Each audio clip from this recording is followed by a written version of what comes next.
Craig, Alaska, is a small fishing town located just over 700 miles south of Anchorage.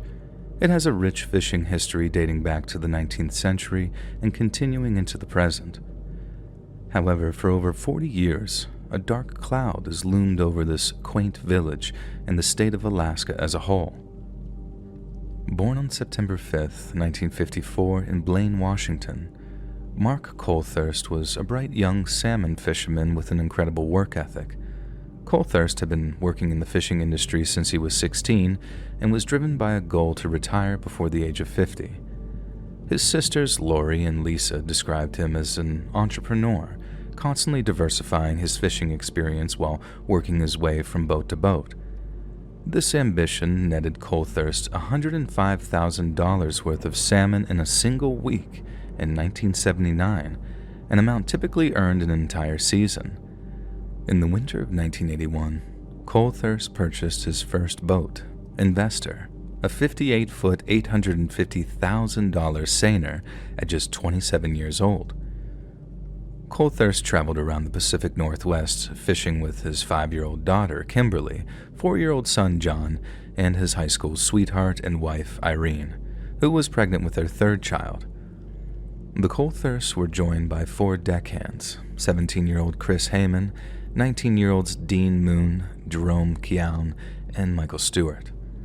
After arriving in Craig on September 5th, 1982, the crew of the Investor went ashore to celebrate Mark's 28th birthday at a local restaurant. Larry Demmert, Jr., captain of the Libby 8, which was docked next to the Investor, wished Mark a happy birthday as the crew went into town. The next day, the entire crew was dead, their bodies charred within 48 hours. As night turned into early morning, a thick fog rolled into the harbor of Craig, reducing visibility to the point where one could hardly see objects just outside their windows. At roughly 2 a.m., Demmert awoke to popping noises coming from the Investor. Through the darkness of the Alaskan night, compounded by fog, Demmert could only make out a dark figure walking across the deck of the Investor, and not thinking much of it, he closed the porthole window and went back to sleep. When the residents of Craig awoke on September 6th, they noticed something strange. The Investor had become unmoored and was drifting into open water with no apparent movement on board. This attracted the attention of many fishermen, who remained glued to the port for most of the day.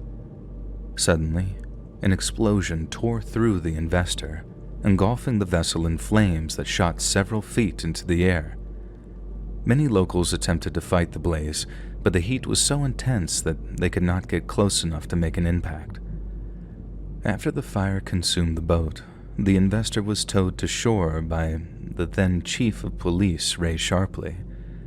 As the scorched wreckage was sifted through, officials discovered 4 charred bodies. Initially, investigators believed the crew had been the victim of an accidental boat fire. However, bullet holes were found in the deceased, and indications of arson involving white gas were discovered. Unlike additive-filled gasoline for cars, white gas is pure gasoline that burns much hotter and faster. Authorities then began the painstaking process of sifting through the ashes in the hull of the Investor. After countless hours of meticulous searching, teeth and bone fragments were found. These pieces were separated from the larger scene and sent to the coroner along with the other 4 intact bodies for autopsy. And aside from numerous .22 caliber bullet wounds, there was little evidence for investigators to go on.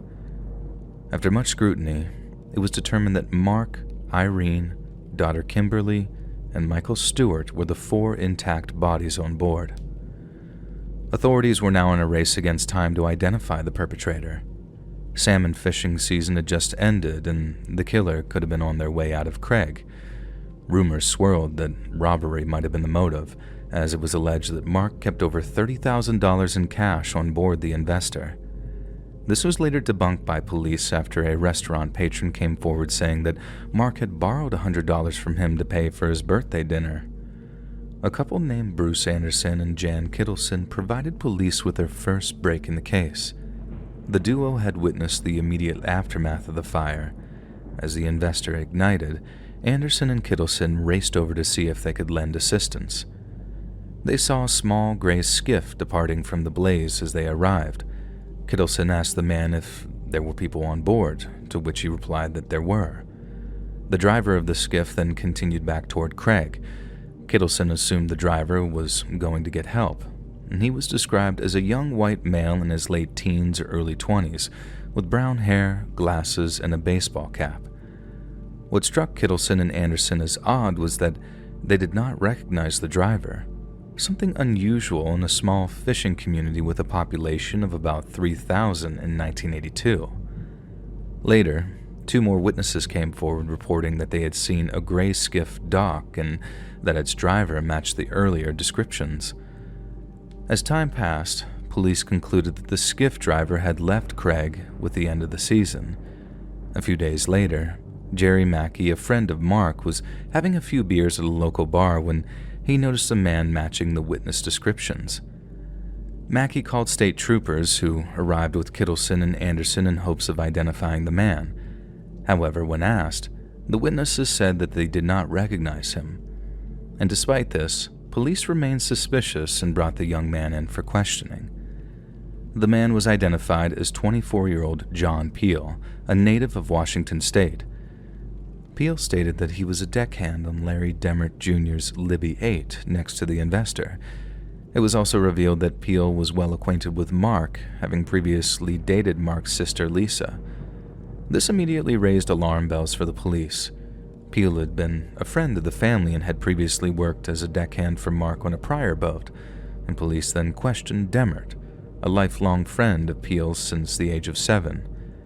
Demmert explained that he had not seen Peel in a few days and could not verify whether Peel was on the Libby 8 the night of the murders. Chief Sharpley felt that Demmert was holding back, while Demmert insisted that he was wary of the police due to his involvement in illegal drug use. Whatever the case may have been, the police continued their search for suspects. The arduous task of identifying the 4 missing people remained. These included Mark's 4-year-old son, John, Dean Moon, Jerome Keown, and Chris Heyman. 12 days after the murders, a memorial service was held for all 8 crew members, and the coroner faced difficulty identifying any other bodies due to the lack of tissue and the scarcity of bone fragments. Dental records were instrumental in identifying Heyman and Keown's remains, but the whereabouts of Moon and young John Coulthurst were still unknown. 6 months after the murders, the Craig Police Department received a series of baffling calls claiming that Dean Moon had been seen alive in San Francisco. Investigators who had believed all 8 of the investor's crew had died were forced to consider Moon as a potential suspect. A group was sent to San Francisco to search for him, while other officers visited Moon's family in Blaine.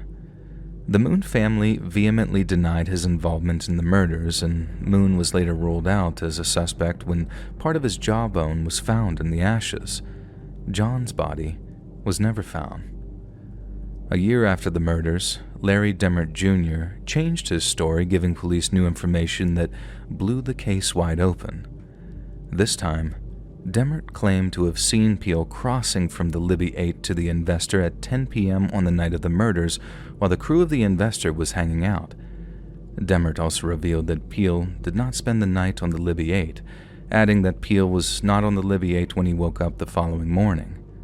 Demmert told People magazine Investigates in 2017, "I was the only person on the boat that night when I went down and when I woke up in the morning." During his second interview, it also emerged that Demmert had guns on his boat, which were unaccounted for the night of the murder. These guns, a .22 caliber revolver and a .22 caliber single-shot rifle, were later found by Demmert in the wheelhouse as the boat was being prepped for storage. Demmert claimed that he had initially withheld this information because he, quote, did not know Peel was the focus of the investigation. As the investigation progressed, Demmert felt that he needed to be truthful. After speaking with Demmert, police interviewed a second member of the Libby 8, Brian Palinkas.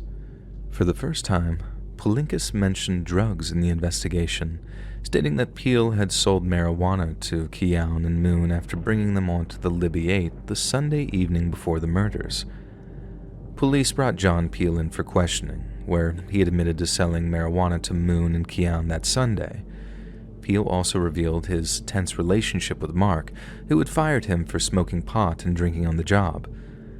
Despite working for Mark for over 2 years, Peel had been banned from coming aboard the boat after repeated instances of showing up intoxicated. After publishing a composite sketch of Peel in the press, police received another lead. An additional witness came forward, claiming they saw the skiff pull up to the dock and picked Peel out of a photo lineup as the driver. And just over 2 years after the crime, on September 10, 1984, John Peel was charged with 8 counts of first-degree murder. Peel was brought to his arraignment the following January wearing a ski mask to avoid tainting the jury pool in a trial based entirely on circumstantial witness testimony. Peel's defense attorney argued that even if Peel had been angry at Mark for firing him, that was not sufficient reason to kill 8 people. The cornerstone of the prosecution's case was the testimony of Larry Demmert Jr., captain of the Libby 8. On the stand, Demmert provided even more new information, claiming that he saw Peel on the deck with a rifle and heard a woman scream. Demmert said that he was so frightened that he locked himself in his room and went back to sleep. The defense harshly criticized Demmert's testimony, questioning why he had withheld information. In 2017, Demmert explained, "Unless you've actually been there and tried to remember every little detail of what you did on a given night, when you're not trying to remember every little detail at the time it was going on, nobody would have the ability to do that. I'm not trying to lie. I was trying to be as honest as I could." However, it was revealed under cross-examination that Demmert had been addicted to Valium at the time, although he claimed that this was a brief stint and that he was sober during the trial. In July 1986, the jury was unable to reach a verdict, resulting in a mistrial. 2 years later, the state of Alaska retried the case. The prosecution produced 2 additional witnesses, a pair of brothers who had fished with Peel in Kodiak, Alaska, and these brothers claimed that Peel had confessed to the killings. However, the defense was able to cast doubt on the story, pointing out that one of the brothers, Sam Wasso, had been offered a plea bargain to testify in exchange for a misdemeanor conviction in a separate case. This development was the final blow to the prosecution's case, and after 4 days of deliberation, the jury found John Peel not guilty on all charges. In 2016, Lisa and Lori Coulthurst sat down with John Peel in an attempt to find some semblance of closure. After talking with him, Lori believes that while Peel might not have pulled the trigger, he had a significant role in the murders. John Peel later sued the state of Alaska and was awarded an out-of-court settlement reported to be $900,000.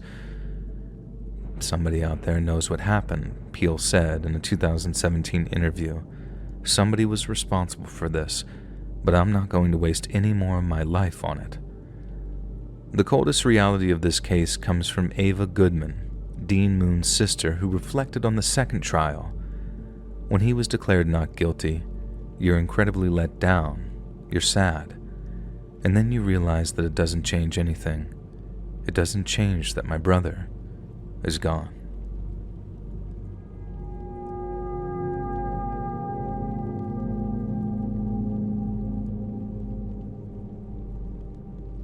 The antagonist from the Friday the 13th saga, Jason Voorhees, has been immortalized in pop culture. Although Jason is a fictional character, the best stories often have parallels with reality. In Jason's case, these routes take us to Lake Bodom in Espoo, Finland. Lake Bodom is a serene body of water located outside the capital city of Helsinki. In the summer of 1960, 4 teenagers embarked on a camping trip to Lake Bodom, a popular destination for hikers, campers, and outdoor enthusiasts. 18-year-olds Niels Gustafsson and Seppo Boisman, along with their 15-year-old girlfriends Maila Bjorklund and Anja Maki, set out on June 4th for a night of fun. The group spent the evening drinking, swimming, and socializing before turning in for the night at around 10:30 p.m. The following morning, two boys out birdwatching noticed a tent that appeared to have been slashed open, with a blond man seen leaving the area. They paid little attention to the scene and continued their birdwatching. Later that day, a local resident discovered a gruesome sight at the tent. Bjorklund and Gustafsson were found lying inside, bloodied, while Boisman and Maki were found dead inside the tent.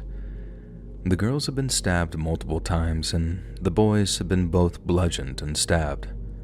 Miraculously, Niels Gustafsson survived, though he suffered a broken jaw. He claimed to have no memory of the previous night, recalling only a figure dressed in black with red eyes committing the crimes. Locals immediately suspected Valdemar Geilstrom, a kiosk operator near Lake Bodom's southern shore, who was known for his dislike of campers.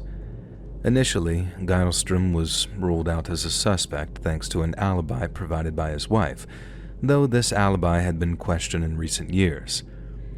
In a 2019 Swedish news article, Ulf Johansson, a 35-year member of the Esbo City Council, strongly asserted that Geilstrom was responsible for the massacre. He said, "No Esbo or local resident would have camped in that place. The people of Ors knew that the kiosk man cut the tent cords so that the tent would fall down. He'd laugh loudly and leave. And this is what the kiosk man always did if someone dared to camp there. He thought he was the boss of the place and chased everyone away." Johansson also believed Gilstrom suffered from mental illness, explaining, "During the war, World War II, he was admitted to a mental hospital. He exhibited symptoms of impulsiveness and mindless violence, alternating with calm, manipulative periods consistent with psychopathic traits." Geilstrom reportedly confessed to the murders in a drunken state in 1969 before drowning himself. Another suspect was Pentti Soininen, who had a criminal record and allegedly boasted in prison about killing the three campers. However, police were doubtful, as Soininen would have only been 14 at the time of the murders, and they found it unlikely that he could have overpowered 4 older teenagers. Strangely, Soininen hanged himself on the anniversary of the murders in 1969. A former National Socialist and suspected KGB spy, Hans Assmann, was also investigated but was eventually cleared due to his alibi. However, doubts lingered due to his alleged connections to the KGB. Despite these persons of interest, the police had little forensic evidence and the case soon went cold. Then, in 2005, 45 years after the murders, a bombshell hit the Finnish news media. Niels Gustafsson, the sole survivor, was arrested for the crime. According to an article in The Guardian, authorities pointed to new DNA evidence, which found the blood of the other 3 victims on Gustafsson's shoes, but not his own. Additionally, Detective Chief Inspector Marko Tuminen stated that Gustafsson had remarked, "What's done is done," after being arrested. The police theorized that Gustafsson had killed his companions and then inflicted his injuries on himself to cover up his actions. However, Gustafsson maintained his story of memory loss and denied the accusations in court. A jury ultimately sided with him, and on October 7, 2005, he was found not guilty. Under Finnish law, the prosecution did not appeal the acquittal, and there had been no new developments in the case since. Nearly 65 years later, the mystery of the Lake Bodom murders continues to intrigue amateur and professional detectives worldwide. In the Friday the 13th movies, someone survives and Jason is eventually banished or killed. But in reality, the story is much murkier and darker. What remains clear is that an all-too-real Jason Voorhees committed one of the most heinous crimes in Finnish history and will likely get away with it.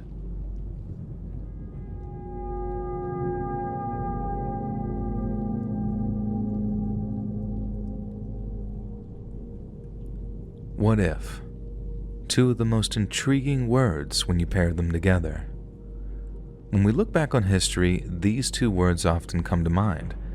The tragedy of the Rwandan genocide is known worldwide, In just 100 days, an estimated 800,000 to 1 million Tutsi and moderate Hutus were massacred, while hundreds of thousands more innocents suffered unspeakable atrocities. The situation is made even more horrifying by the fact that it almost didn't happen. Peace in the region was nearly secured until April 6, 1994, and this brings us to one of history's greatest what-ifs. The Rwandan Civil War directly led to the genocide. In 1990, ethnic tensions between the Tutsi-led Rwandan Patriotic Front, RPF, and the Hutu-majority Rwandan government erupted when the RPF invaded Rwanda from Uganda. Many RPF rebels had served in the Ugandan army to escape persecution before deserting to fight in the Civil War.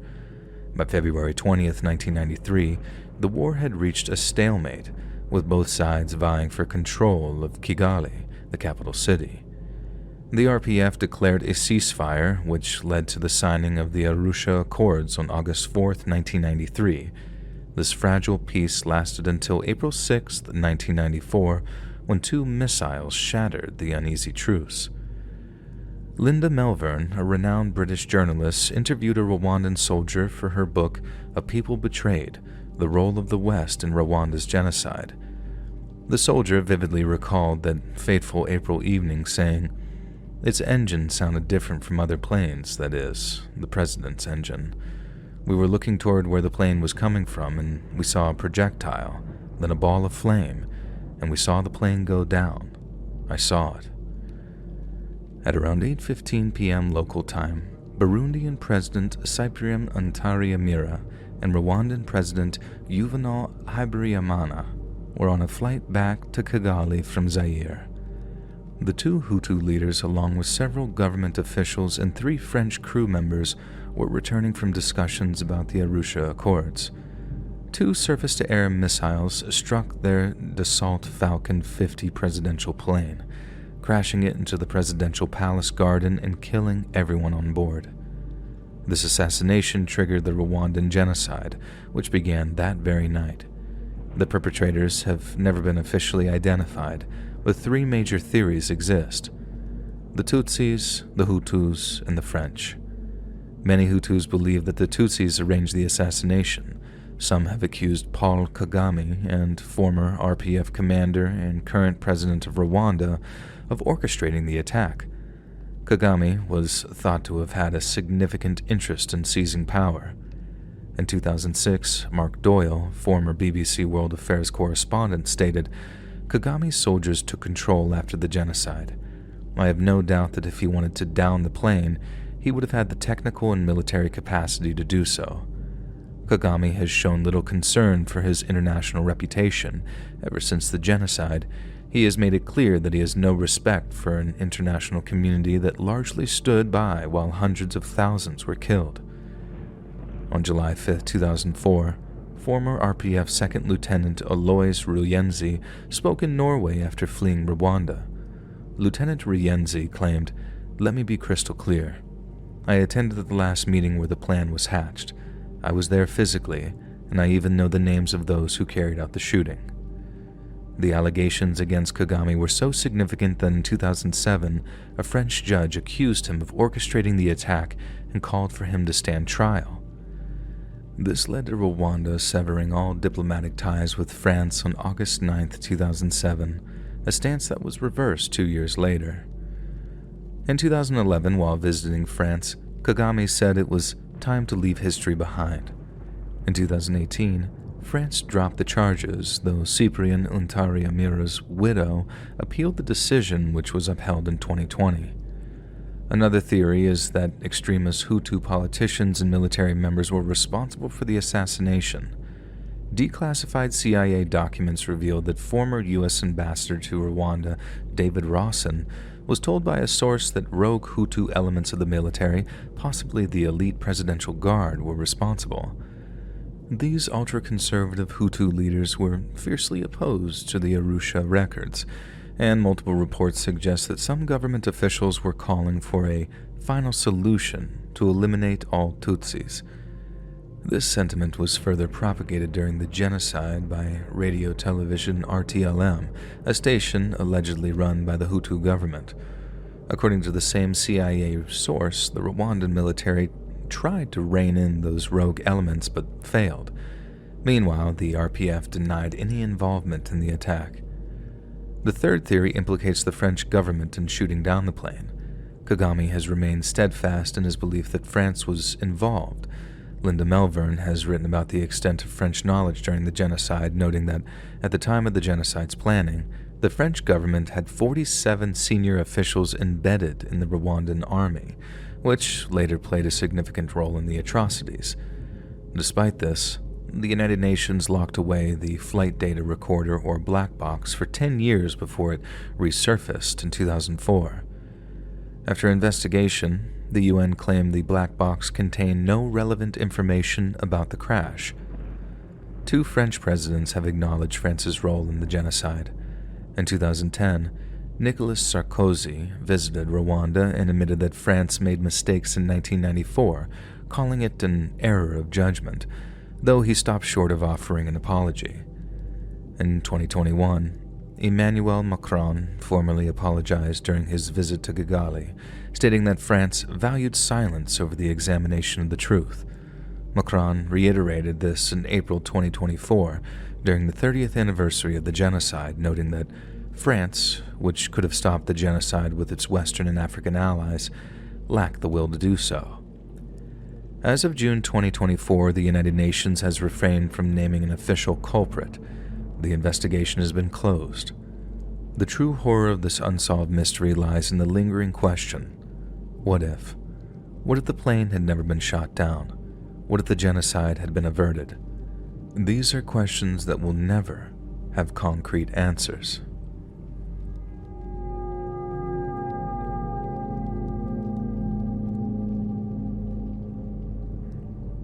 One of the most important and often underappreciated jobs in today's society is that of investigative journalists. They work to hold everyone accountable while shining a light on things that happen in the dark. It's common for them to travel to far-flung regions of the world to get first-hand accounts of relevant events for a story. Unfortunately, investigating dark areas of the world can often have fatal consequences, as was the case with Ilaria Alpi in Miran, Rwanda. Born in Rome on May 24, 1961, Ilaria Alpi was a bright young star in Italian journalism. Alpi was accepted into the prestigious Sapienza University of Rome, one of the oldest universities in the world, founded in 1301. The quadrilingual student graduated with a degree in literature and languages and received a scholarship to work in Cairo for their newspapers. In December 1992, Alpi was sent to Somalia with Ray 3, an Italian TV station. She and her cameraman, Miran Hrovatin, were in Mogadishu covering Operation Restoring Hope, a United Nations task force responsible for providing humanitarian aid to the people of Somalia, who were enduring mass starvation as a result of the civil war. Simultaneously, Alpi was investigating whether the aid was being used appropriately or if it had any ties to arms and waste trafficking in Somalia. Italy was known to have sold arms to Somali leader Said Barre before the Civil War, who stockpiled them in warehouses. It was not just the Italian government. Many European businesses also provided weapons to local warlords and clans as payment for disposing of toxic waste in Somalia. By March 1994, Alpi's investigation was gaining momentum, though it is unclear what she and Hrovatin uncovered. On the 20th of that month, the duo was headed back to Mogadishu from Bosaso after interviewing a local warlord when 7 masked men wielding AK-47 rifles ambushed them and their driver as they were returning to the Italian embassy. Their vehicle was riddled with bullets, killing both Hrovatin and Alpi almost instantly. Their driver and his companions survived the ordeal. At first, the killings were thought to be retaliation for Italian skirmishes with local Somali tribesmen. However, as the investigation progressed, Alpi's work became public knowledge, leading to speculation. In 1999, Alpi's mother, Luciana Alpi, wrote a book titled The Execution, The Killing of Ilaria Alpi in Miran, Hrovatin. In her book, Luciana alleged that the Italian government was directly responsible for her daughter's murder and that it was orchestrated by the Italian Secret Service. The following year, Hashi Omar Hassan, a Somali native, was convicted of the murders and sentenced to life in prison. Despite the conviction, doubts about Hassan's guilt arose almost immediately. Suspicion grew when, in October 2001, his life sentence was commuted to 26 years in prison after a court ruled that the murders were not premeditated.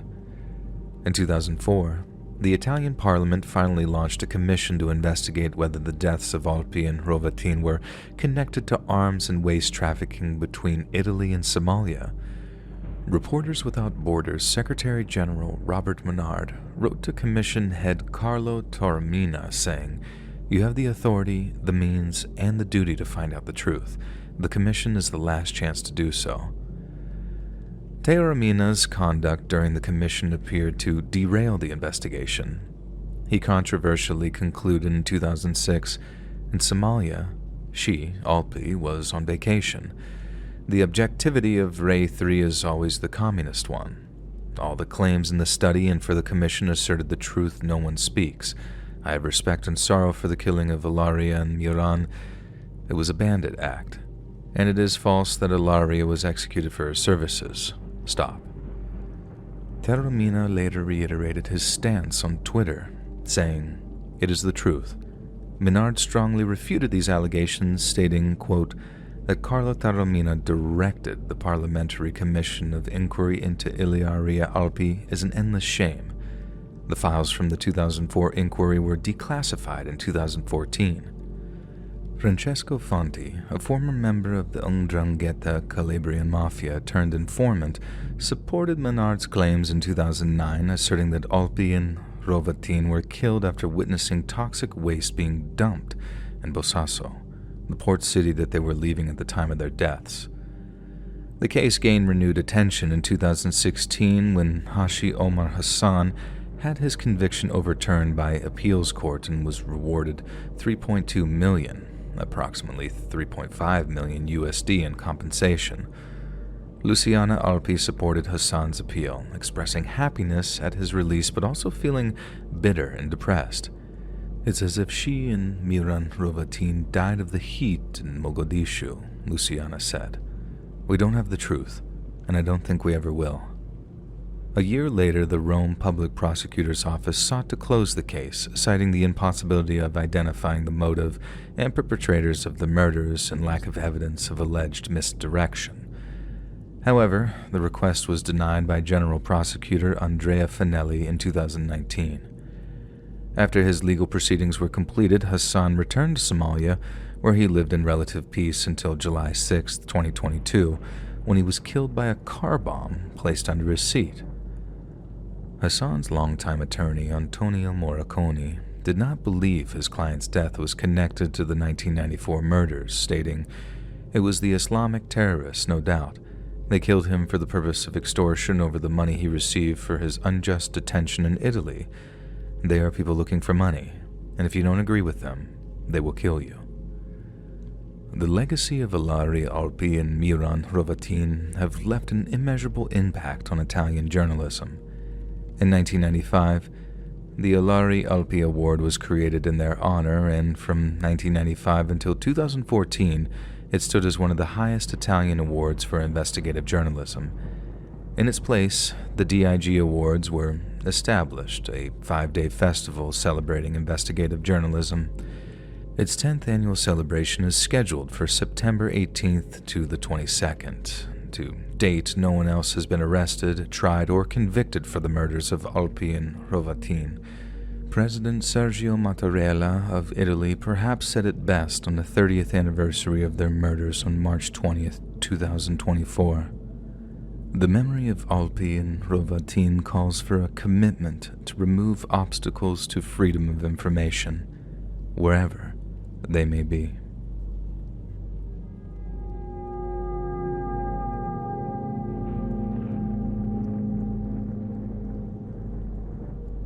Since the time of Roman rule in AD 48, Llanharry have been known as a key source of Welsh iron. This rich history of iron mining has persisted through the Elizabethan era and into modern times. However, since 1993, the villagers of Llanharry have been searching for something equally valuable but far less tangible: truth. Truth behind one of the United Kingdom's most bizarre unsolved murders. Harry and Meghan Trooze, aged 64 and 67 respectively, were enjoying their golden years in Llanharry. Harry, a prolific cabbage farmer, had retired from his gardening business in 1986 when the couple's daughter moved out.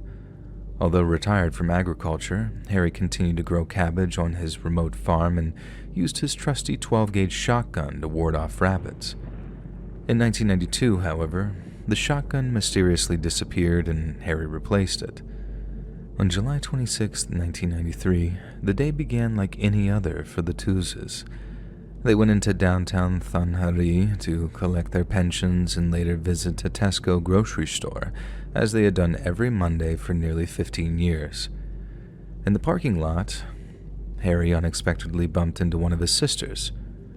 "We met them at Tesco and had a little chat about the family," she told Crime Watch UK in 1993. "They were very quiet and a very devoted couple."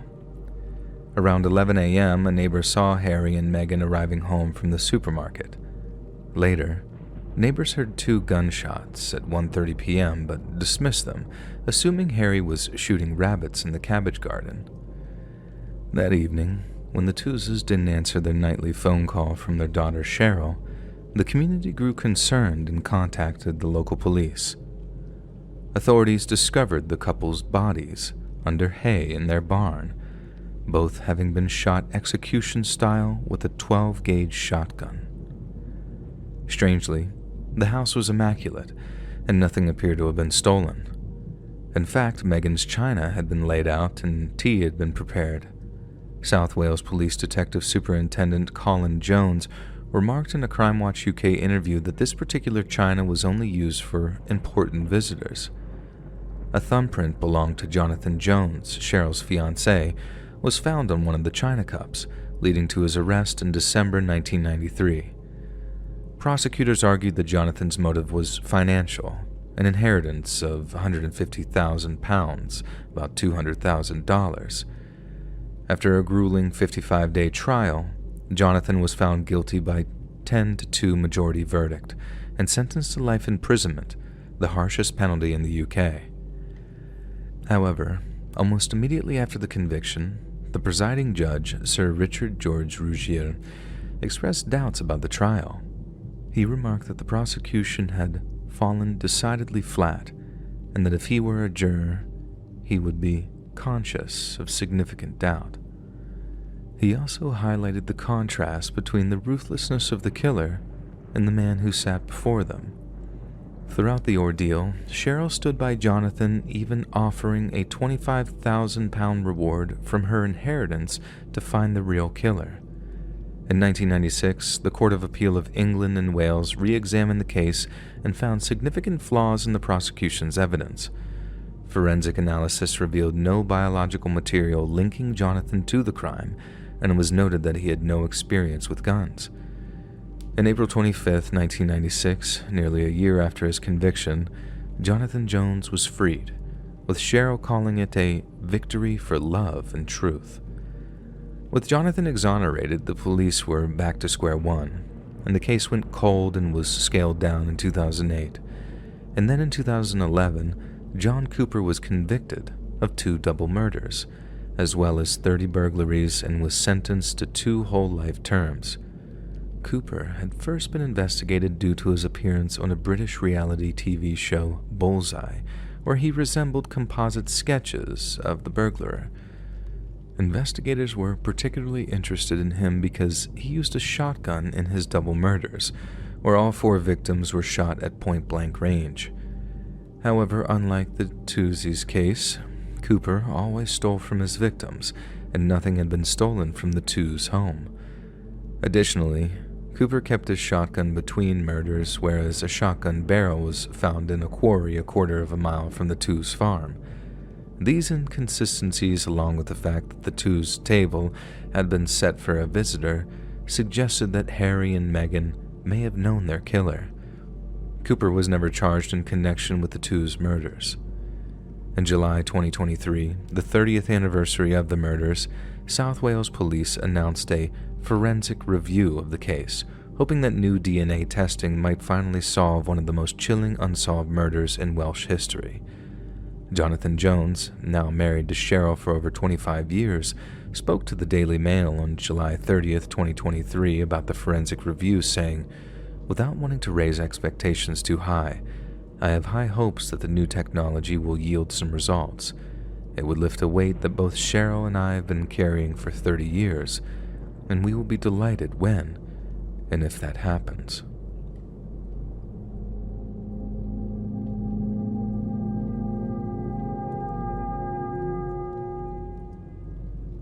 Good night. I love you. We say these words each time we go to sleep, fully expecting to see our loved ones when the sun rises again. For Cynthia Dowaliby, those were the last words she ever spoke to her daughter. Born on May 17, 1981, in Chicago, Illinois, Jacqueline Dowaliby was the only child of Jimmy and Cynthia Guess. After Cynthia and Jimmy split, Cynthia married David Dowaliby when Jacqueline was just 2 years old. David adopted Jacqueline as his own daughter 6 months after their wedding in 1983. The following year, Jacqueline's half-brother David Jr. was born at the couple's home in Midlothian, Illinois, a suburb of Chicago. They lived in a ranch-style home with David's mother, Anna, who owned the property, and one neighbor, Holly Deck, described the positivity radiating from the household. They were a loving family. They were always hugging their kids, and they never yelled at them. Another neighbor, Robert Tolbert, added that the Dowalibys had a gentle parenting style. They never even spanked them. They'd send them to the rooms and take away their bikes. They didn't believe in corporal punishment.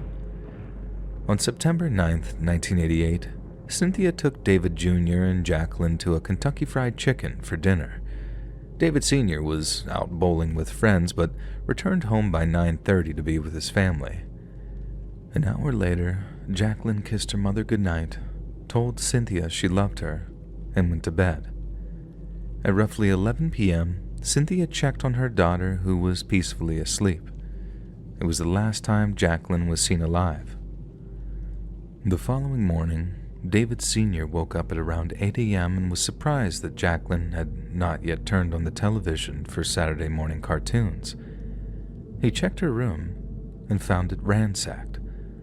Nothing had appeared to be missing except Jacqueline and her blanket. David later told police that he waited an hour for Cynthia to wake up, assuming Jacqueline was out playing with a friend. Cynthia immediately sensed something was wrong and began searching the house and neighborhood. She discovered that their screen door, usually locked and closed, was slightly open.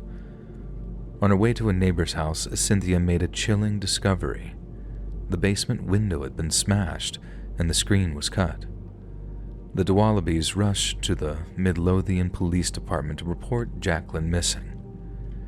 Initially, Jacqueline's biological father, Jimmy, was considered a person of interest, as he had once attempted to kidnap Jacqueline after losing custody. However, Jimmy was cleared of any involvement as he was serving a 7-year sentence on unrelated charges in Florida. The Midlothian Police Department swiftly began their search for Jacqueline, employing various resources, including ATVs and underwater search teams. Aside from the forced entry through the basement, only a single foreign hair and a few smudges were recovered as forensic evidence. Tracker dogs on site were unable to pick up any scent. As hours passed with no ransom note, the FBI joined the investigation. David Sr. and Cynthia fully cooperated with the authorities, and David Sr. passed a polygraph test administered by the FBI. Despite the extensive efforts of local state and federal law enforcement, the worst-case scenario unfolded 4 days later. On September 14th, Jacqueline Dowaliby's body was discovered near a dumpster at an apartment complex in Blue Island, Illinois, over 6 miles from her home. The Cook County Medical Examiner's Office identified Jacqueline through dental records and determined that she had been strangled. Blood found under Jacqueline's nails was type O positive, matching everyone in her family except David Sr. However, due to the presence of maggots and decomposition, further forensic evidence could not be recovered. Dr. Robert Stein, the medical examiner, believed Jacqueline was killed on the morning of September 10th, the day she disappeared. During the investigation, police interviewed a supposed eyewitness named Everett Mann, a 37-year-old transit ticket taker with a history of mental illness. Mann told police that he saw a man with a large, straight nose near the dumpsters at around 2 a.m. on the morning of the murder. His description of the suspect's car changed multiple times before he settled on identifying it as about a 1979 Chevy Malibu. David Sr. owned a light blue 1980 Chevy Malibu. In a police lineup, Mann picked out David Sr. as having a nose structure closest to the person he saw. However, it should be noted that David Sr.'s picture was a larger frontal view, while the other photos were smaller side views. The head of the Cook County State's Attorney's Office South Suburban Prosecutions, Robert Clifford, expressed doubts about the accuracy of Mann's identification. Still, Patrick O'Brien, head of the Felony Trial Division, proceeded with grand jury indictments based on the theory that the basement window had been broken from the inside and staged. Cynthia and David Sr. were arrested on November 22, 1988, and held without bond. O'Brien pressed forward despite new forensic evidence showing that the window had been broken from the outside. During cross-examination, Mann seemed far less certain about his identification, saying, "It seemed like a man. It appeared to be a large nose," while adding that the parking lot lighting was poor.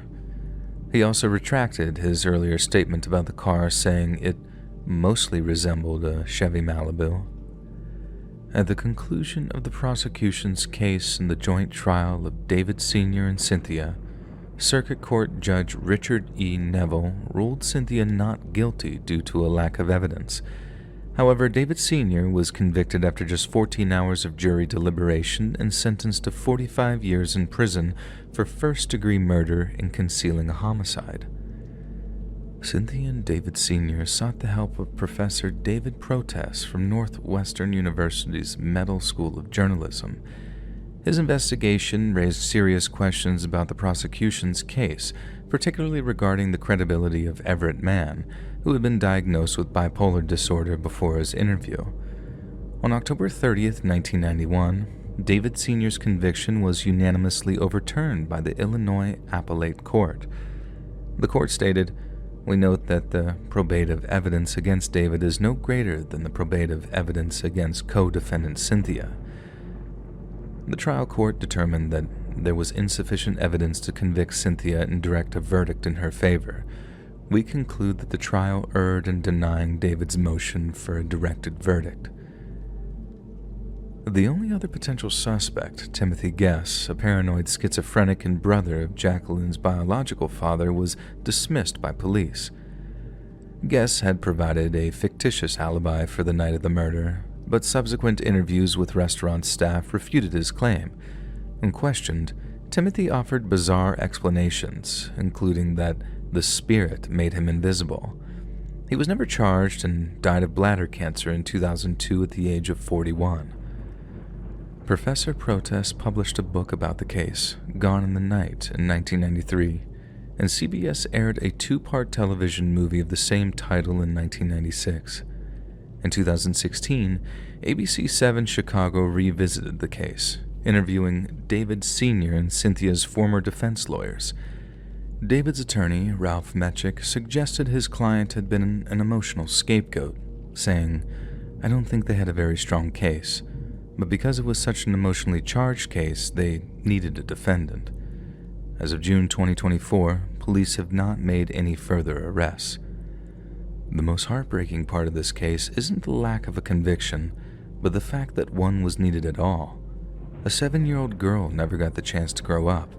David Sr. will carry the legacy of his adopted stepdaughter forever, encapsulated in his final words at her eulogy. "You will still be a cheerleader and anything you ever wanted to be in life in my heart.